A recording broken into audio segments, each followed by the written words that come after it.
মৌসুম শুরুর আগেই আবারও জয়পুরহাটে দেখা দিয়েছে সার সংকট। এই সুযোগকে কাজে লাগিয়ে বেশি দামে সার বিক্রি করছে কিছু অসাধু ব্যবসায়ী। এতে চরম বিপাকে পড়ছেন কৃষকরা। ডিলাররা বলছেন যোগান স্বল্পতায় বেড়েছে দাম। তবে কৃষি বিভাগ বলছে জেলা জুড়ে নেই সার সংকট, বেশি দামে বিক্রির অভিযোগ পেলে ব্যবস্থা নেওয়া হবে। জয়পুরহাট থেকে রাশিদুজ্জামানের পাঠানো তথ্যচিত্রে আরও জানাচ্ছেন লিওন আজাদ।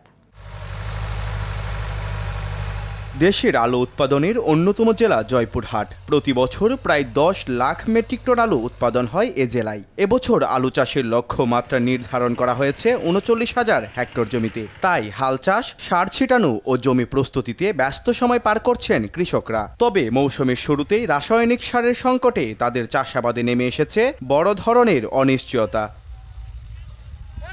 কৃষকরা বলছেন কিছু অসাধু ব্যবসায়ী অতিরিক্ত মুনাফার লোভে কৃত্রিম সংকট সৃষ্টি করে বেশি দামে বিক্রি করছে সার। সংকট দেখিয়ে ছোট বড় ব্যবসায়ীদের সিন্ডিকেটের মাধ্যমে প্রতি সারের বস্তা বাবদ হাতিয়ে নিচ্ছে অতিরিক্ত টাকা। বর্তমান বাজারে 1600-1700 সেই সার এখন সংকট দেওয়া 2022 টাকা হলে অ্যাভেলেবল সার পাওয়া যায়। দামের তো একটু চাইছে বেশি, বস্তাকে 400-500 টাকা করে বেশি। সব দোকান সব ডিলাররাই তাই করছে। স্লিপ সারা 200 টাকা করে বেশি লাগছে, 200 টাকা বেশি দিলে সার বাড়াচ্ছে।